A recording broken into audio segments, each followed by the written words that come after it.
Jaya Radha Madhava Kunja Bihari.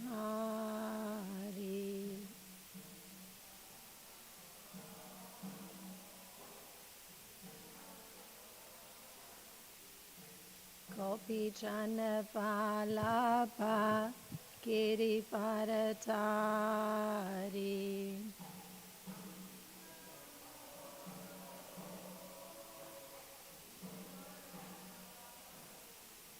Yasodanandana Brajajana Ranjana.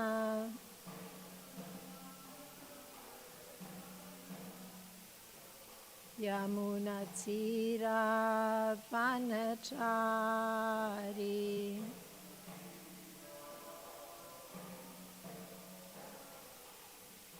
Jaya Radha Madhava Kunja Bihari.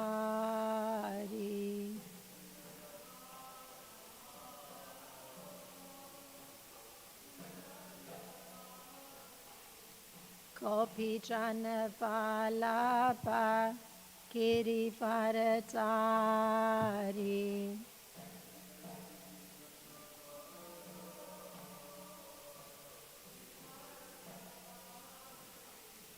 Yasodanandana Brajajana Ranjana.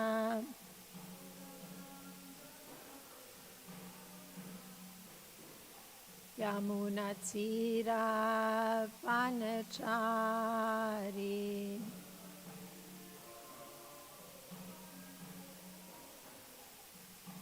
Jaya Radha Madhava Kunja Bihari.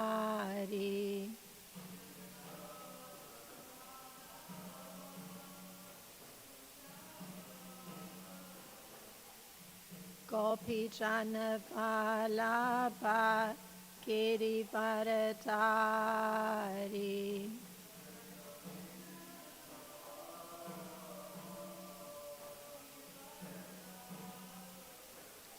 Yasodanandana Brajajana Ranjana.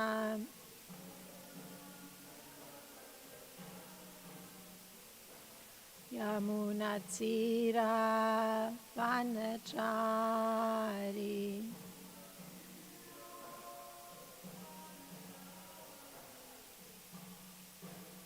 Hare Krishna,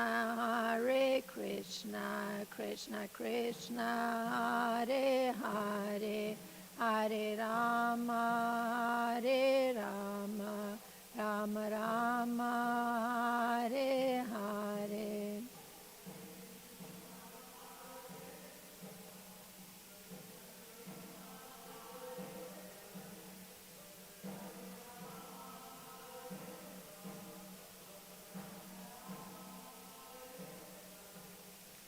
Hare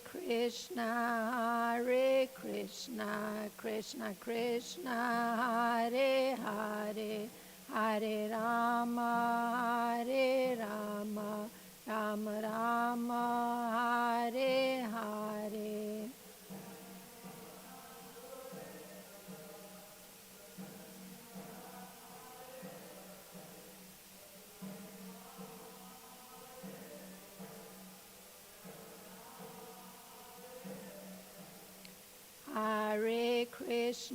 Hare Krishna, Krishna Krishna, Hare Hare, Hare Rama, Rama Rama, Hare Hare.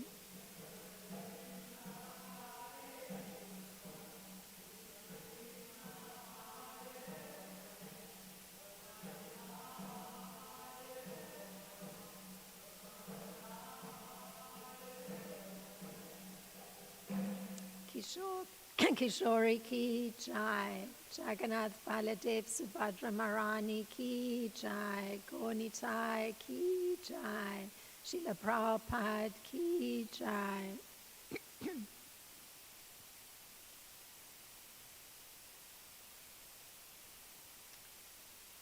Om Namo Bhagavate Vasudevaya. Om Namo Bhagavate Vasudevaya. Om Namo Bhagavate Vasudevaya. Good morning. We're reading from Canto 11, Chapter 9, and the text is 20.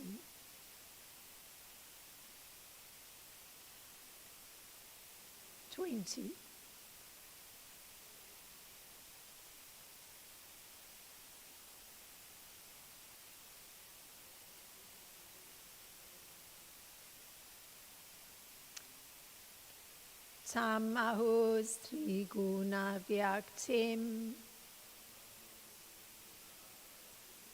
Srijantim Vishvato Mukham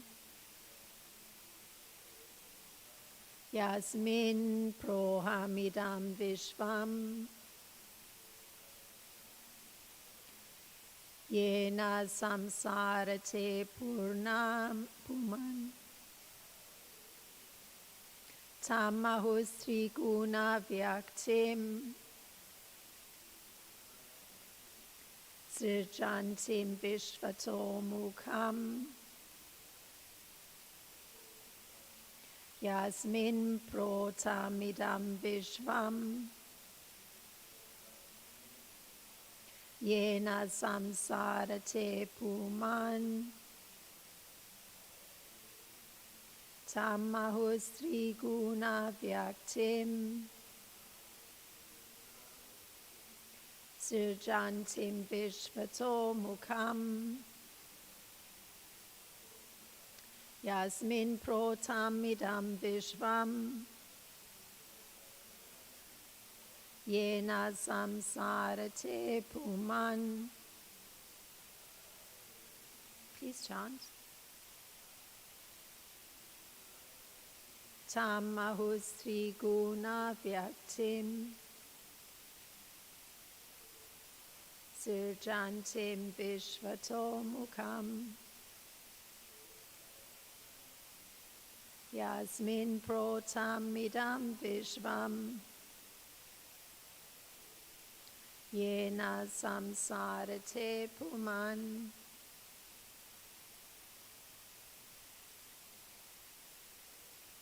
Tamahus Triguna Vyaktim Srijantim Vishvato Mukham Yasmin Protamidam Vishvam Yena Samsarate Puman.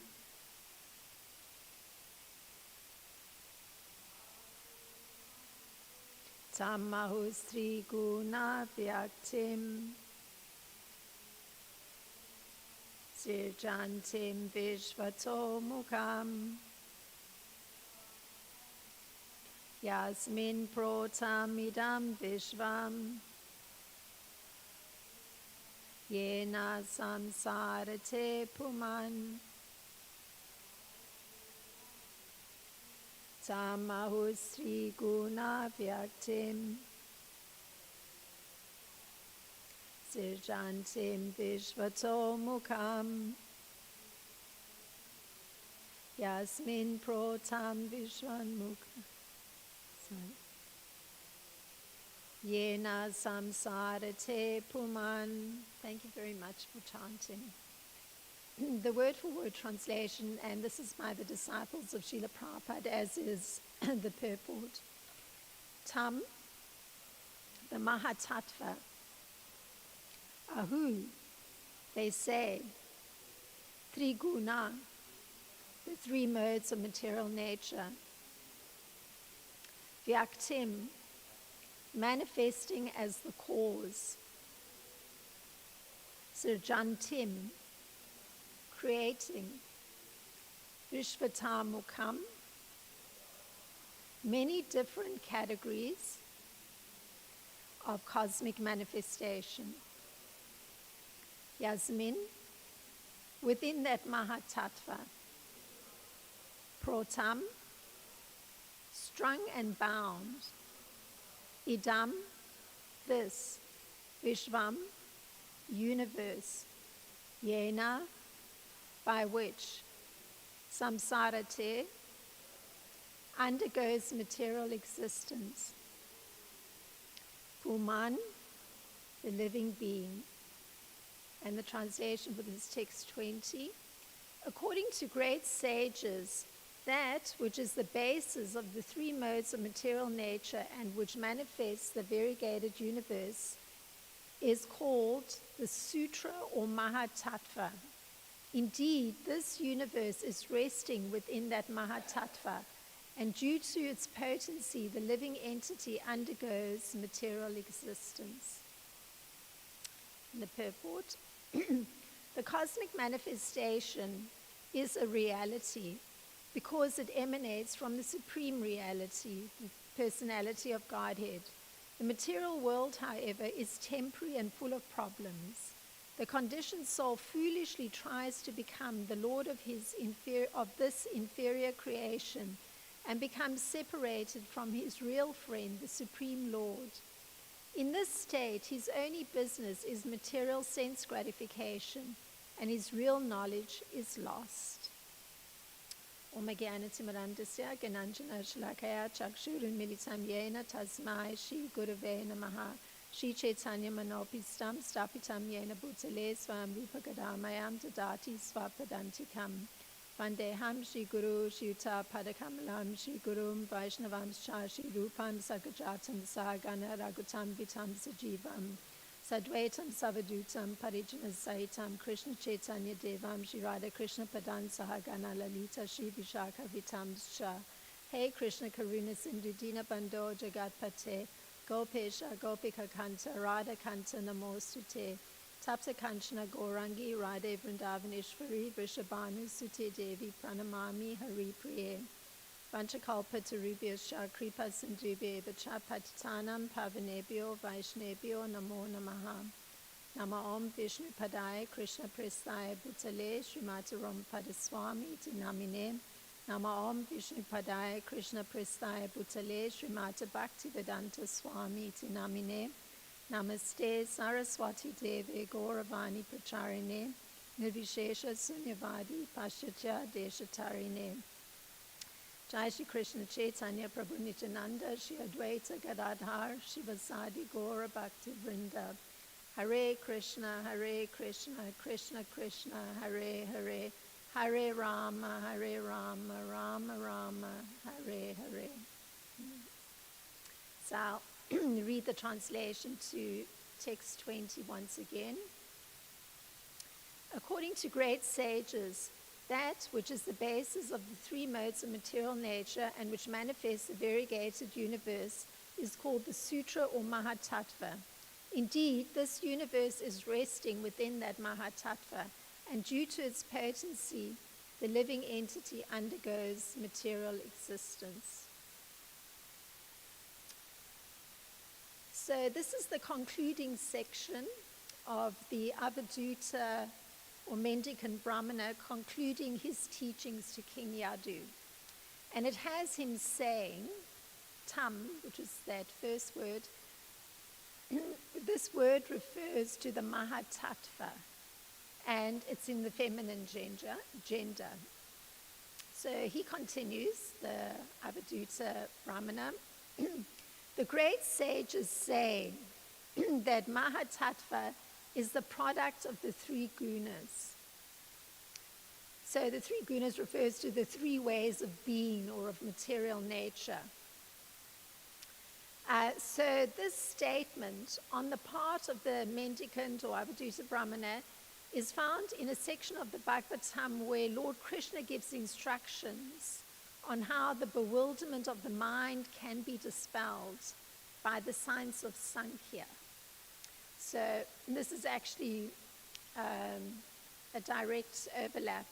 So that section where Lord Krishna is drawing on Sankhya philosophy or giving instructions on how one can actually overcome this bewilderment of the mind through hearing the science of Sankhya is found in the 11th canto also, but in the 24th chapter.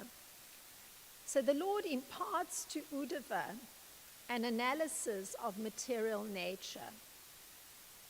So by assimilating this knowledge, the spirit soul can drive away confusion based on a false idea of the world being composed of two parts or being dualistic, because that's what's keeping us bound. We're always caught up in this duality in the material world, good, bad, happy, sad. So Lord Krishna, in effect, describes the sign Sankhya, which was, to use his words, perfectly established by ancient authorities. Those were Krishna's words. So Lord Krishna makes a statement. By understanding this science, a person can immediately give up the illusion of material duality. So we should be in quite a good place after going through this class, hopefully. So Lord Krishna has an objective, and he's using a particular means for achieving this end or objective. So the objective is to have persons give up the illusion of material duality.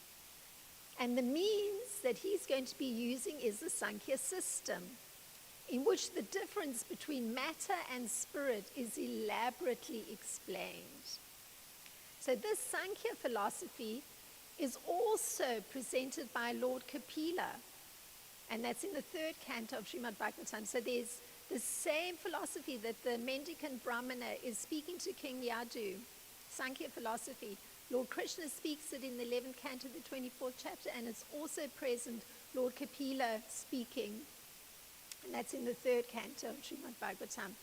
Now, Lord Krishna says, this is his explaining the Sankhya philosophy, and particularly I'm drawing on the section that relates to what we're reading today. But this is Krishna, that one absolute truth remaining free from material dualities, because that's the problem, the material duality, but there's an absolute truth remaining free from material dualities and inaccessible to ordinary speech and mind, divided himself into two categories: the material nature and the living entities, who are trying to enjoy the manifestation of that nature. And Krishna carries on. Of these two categories of manifestation, one is material nature. So he's repeating, because I notice Krishna does this a lot. He repeats in slightly different words, so you really get the idea. Of these two categories of manifestation, one is material nature, which embodies both the subtle causes and manifests products of matter. The other is the conscious living entity, designated as the enjoyer. And he carries on. When material nature was agitated by my glance, the three material modes, goodness, passion, and ignorance, became manifest to fulfill the pending desires of the conditioned souls. So that's Lord Krishna speaking Sankhya philosophy. Now, Lord Krishna then, he seeks into the topic that's under discussion in the text that we're looking at today. This mendicant Brahmana is stating to King Yadu, Lord Krishna says, and this is again that 11th canto, 24th chapter, from these modes arose the primeval sutra along with the Mahatattva. By the transformation of the Mahatattva was generated the false ego, the cause of the living entity's bewilderment. So that's quite a lot, so we're going to break it down. So indeed, the Mahatattva is the product of the three modes of nature. And this is stated by the mendicant Brahmana. Sutra, that term, is in fact the first transformation of material nature. So that's the definition of the word sutra, the transformation of material nature, which now makes evident or plainly reveals the capacity for activity. So just by the transformation of material nature, the beginning, one understands that there's the capacity for activity that's going to come about. The accompanying Mahatattva, so the Mahatattva refers to the total material energy. It's endowed with the capacity for knowledge. So that's a breakdown of the sutra and the Mahatattva. So the objective of Lord Krishna is to have one give up the illusion of material duality. That's what he said Sankhya philosophy does.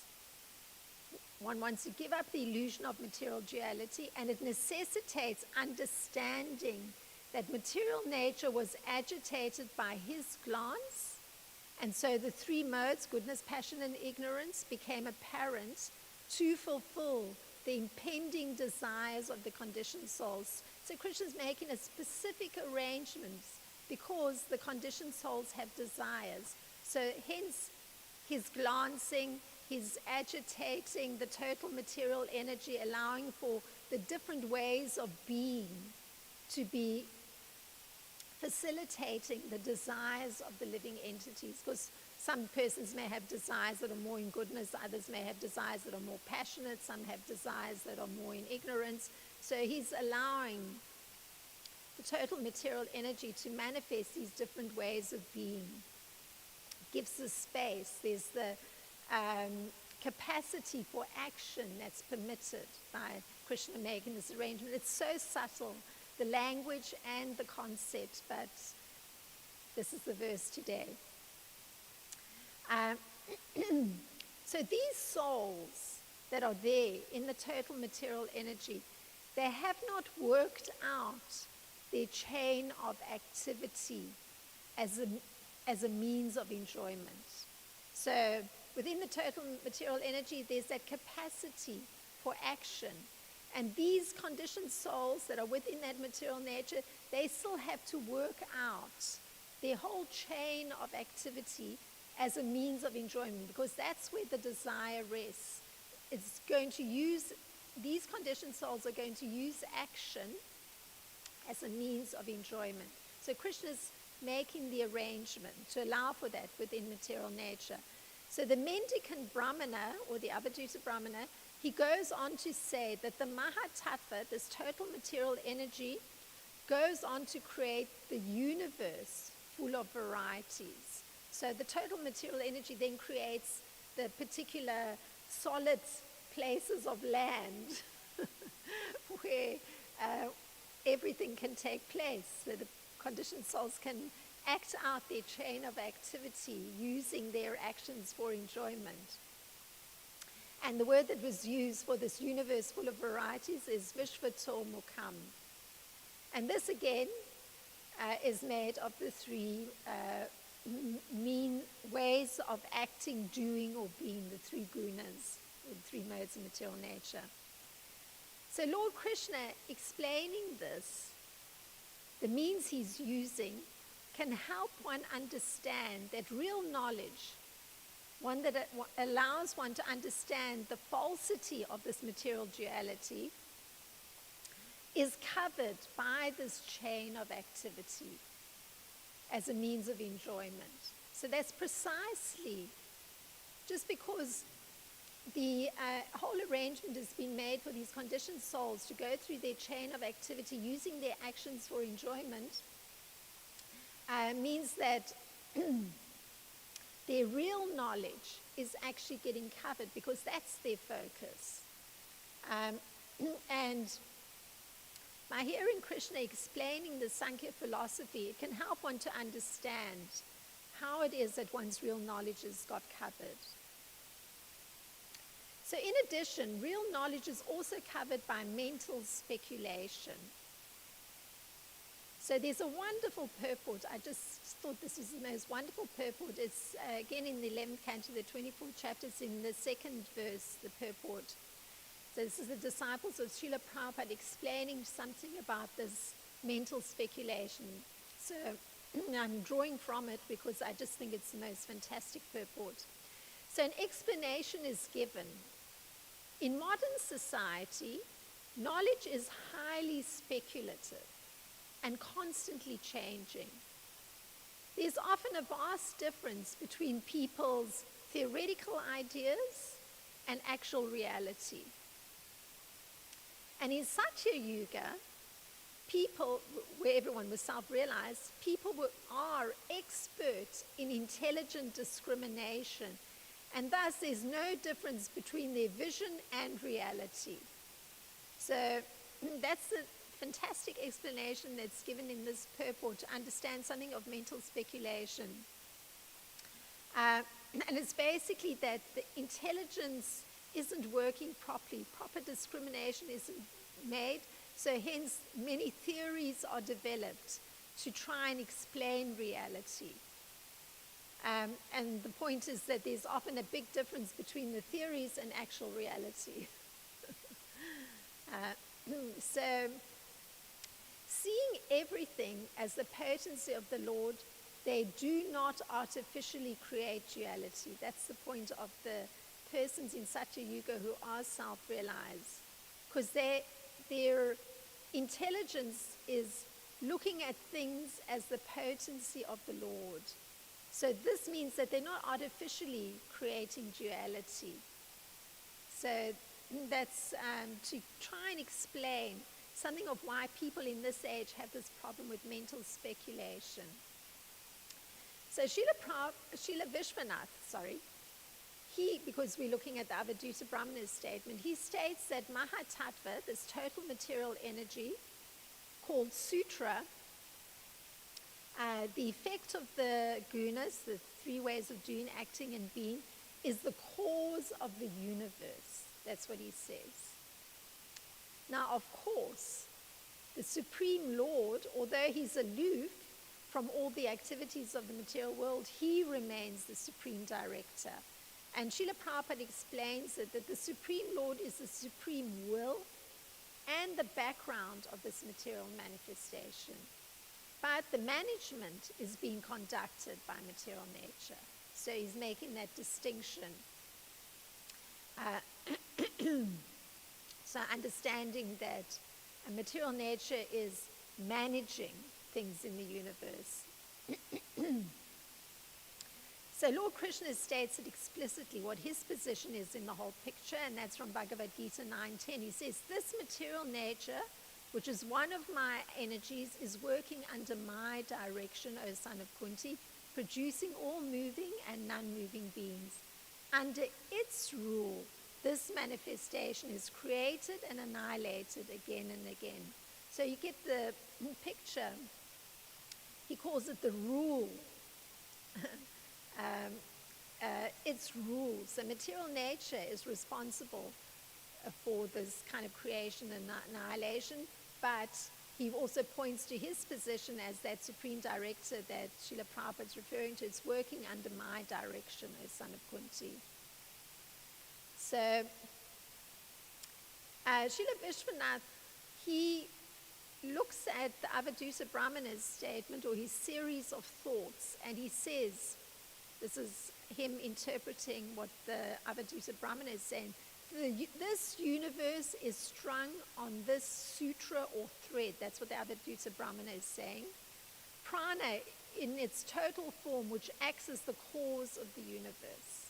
So looking at that, Srila Vishwanath tries to explain how it is that the Brahmana is explaining that the universe is strung on a thread.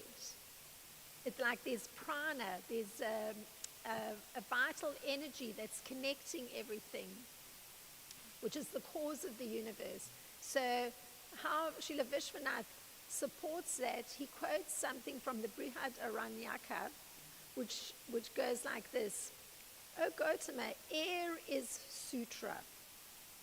By the air or sutra, this world and all beings are created. So this sounds a little confusing.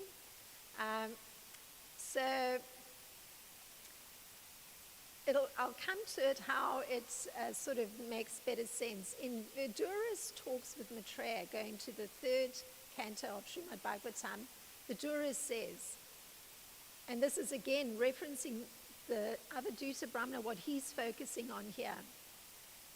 Thereafter, the Mahatattva differentiated itself, so the total material energy differentiated itself into many different forms as the reservoir of the would-be entities.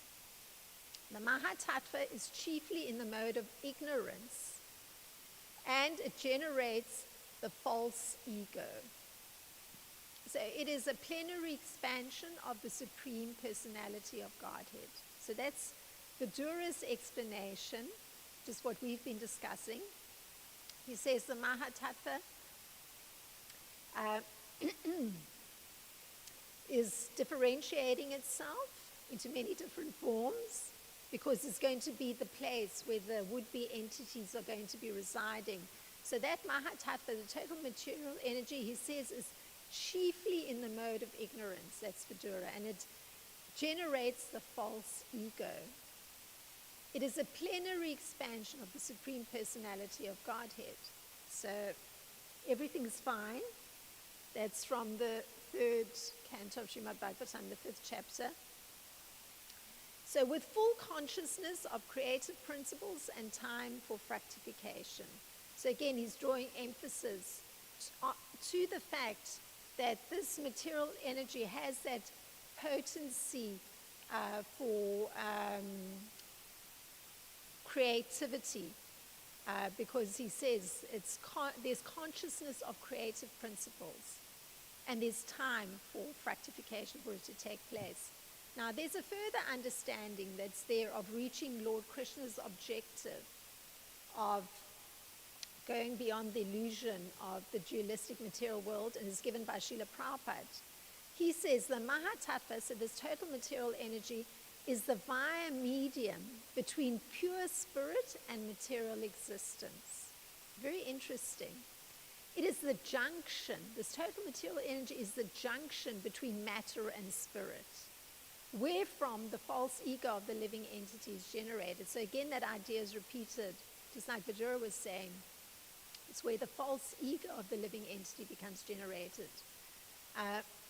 So it's a junction point between matter and spirit. So because the living entity has that whole chain of activity that she is going to use in order to, in performing action, then also there has to be some sort of consciousness or identification that the living entity takes on or nurtures in some sense in performing action, and that's called the false ego, how they see themselves. So just as the Avadhuta Brahmana has explained, in the form of the senses and mind, the jiva takes repeated birth. It is the false ego which is the binding force of material existence. So that's actually what keeps the living entity bound to that chain of activity for enjoyment. It's the ego, the concept they hold of themselves. So the Lord is giving the living entities a chance again and again to get free from this false ego, seeing themselves as enjoyers of material nature. That's why the material creation takes place at intervals. So we heard it like gets created and destroyed, created and destroyed. So the reason it's like that is because it's giving a chance to the living entities to get free from that false ego, that idea of seeing themselves as enjoyers of material nature. So an explanation is given by Lord Krishna of Sankhya philosophy as a means to go past illusory dualistic material nature, and this is how he puts it. From false ego, in the mode of ignorance, came the subtle physical perceptions from which the gross elements were generated.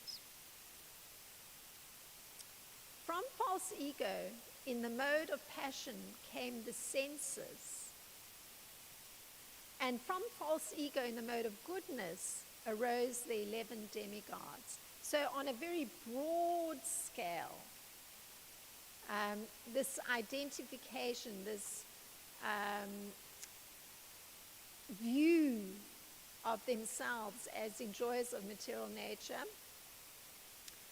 but the whole material, the Mahatattva, the total material energy, also has gross elements that start getting generated. And from false ego in the mode of passion come the senses, because there has to be some sort of means for enjoying. So that's where the senses get created. And from the mode of goodness, the demigods come. So they're also coming with this false ego, this seeing themselves as enjoyers. But it's in the mode of goodness, means very controlled. So that's from, again, the 11th canto of Srimad Bhagavatam, Lord Krishna explaining, again, this is all to help us to be able to go past this material duality. It's so subtle, but this is the nature of the class today. So from the ego, in the mode of ignorance, sound is generated, along with the sense of hearing, to receive that sound, and sky as its medium. So this is on a broad scale. Hearing, the capacity to hear and receive sound, and the sky is the medium. So there's a space for sound to take place. So this is on a broad scale how the material energy is working. The sensation of touch follows, and that's air.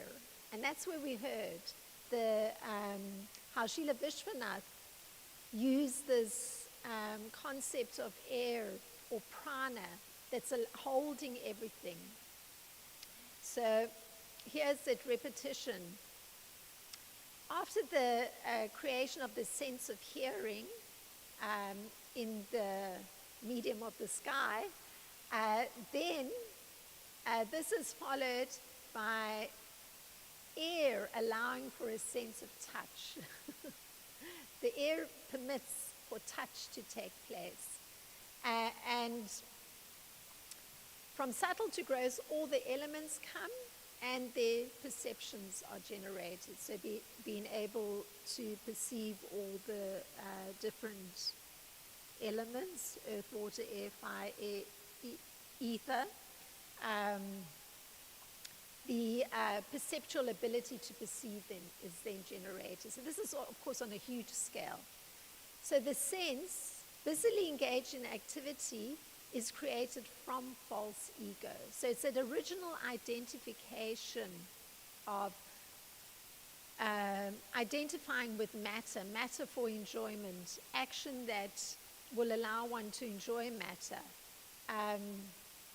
This is how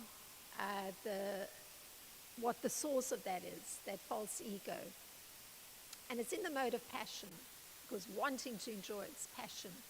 So from false ego, in the mode of goodness, come the 11 demigods. And these are the deities of the directions, the wind, the sun, and they listed Varuna, the Ashvini deities, Indra, Upendra, Mitra, Brahma, and Chandra.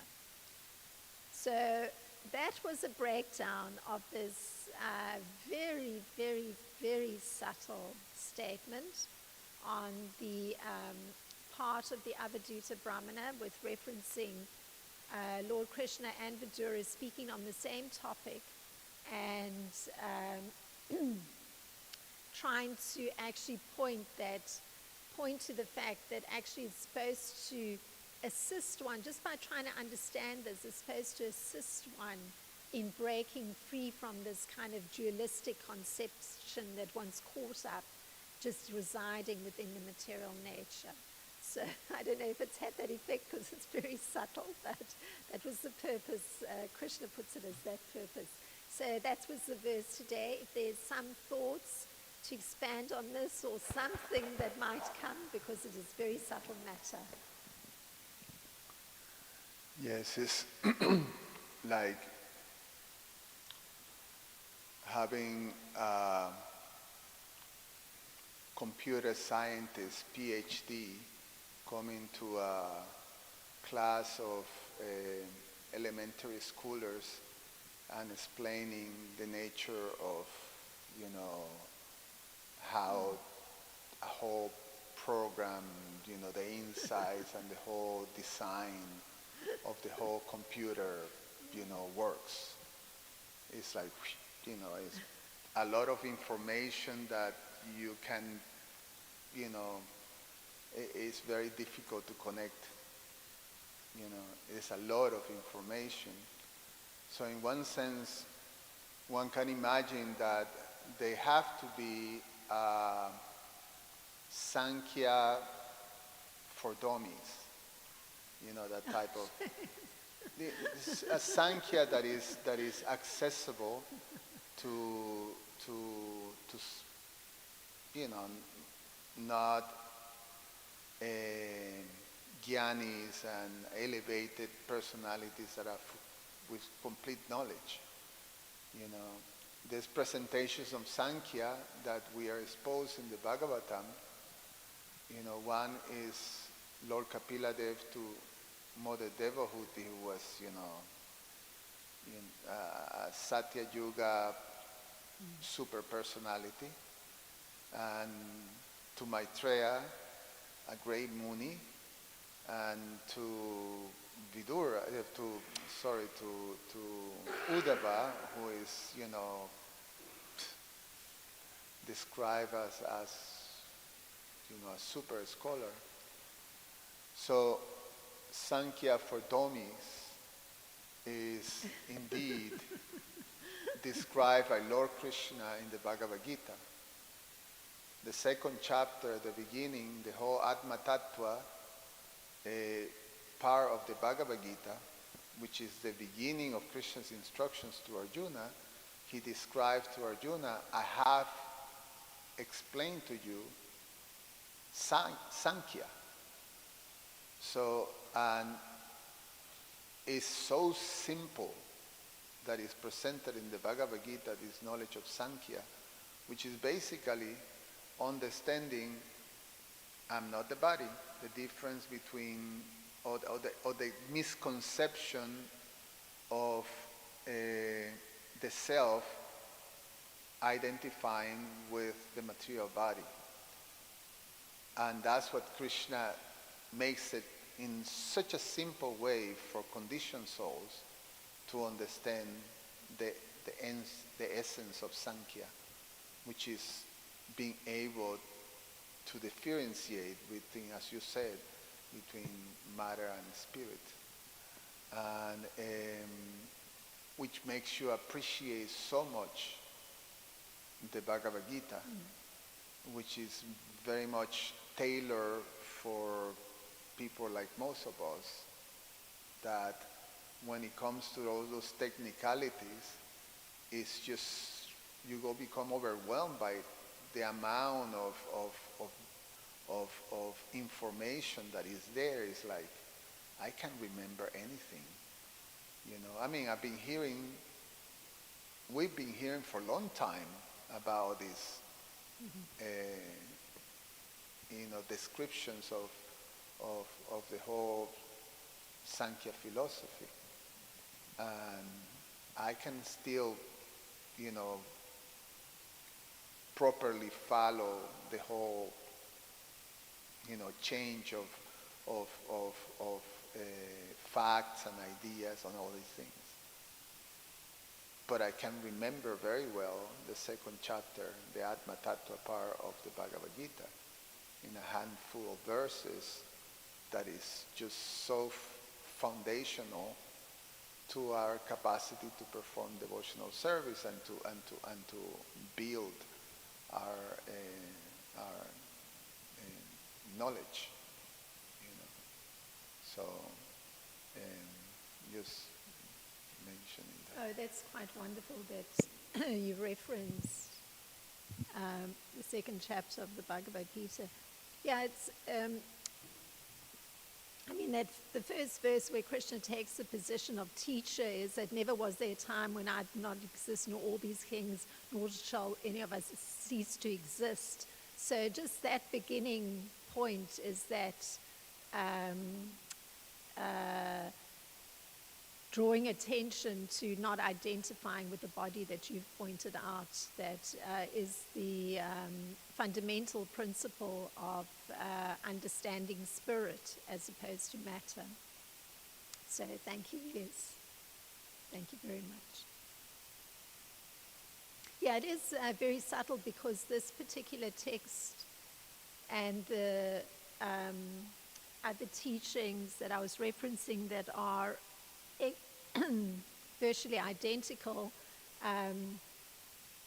the particular text is looking on a very broad creation kind of perspective. So that's what makes it more difficult. It's not exactly personalized. It's abstracted, so to speak. Can imagine, like in a conference of, computer scientists, when they go to break down how these programs are designed and the computer, the chips, the whatever, all these things, they're all probably understanding every single thing and then get excited. And then, you put the janitor, that happens to be there, it's like, what is it? What are they talking?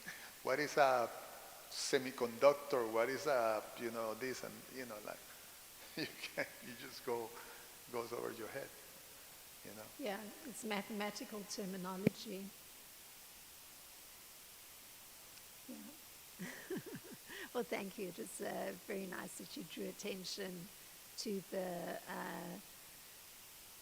easier way to comprehend Sankhya philosophy, particularly drawing attention to the second chapter of Bhagavad Gita. Thank you.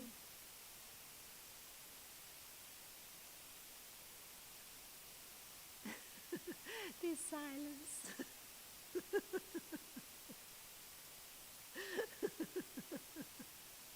Well, thank you very much for your very kind attention on this very subtle subject matter. Srila Prabhupada ki jai, Srimad Bhagavatam ki jai.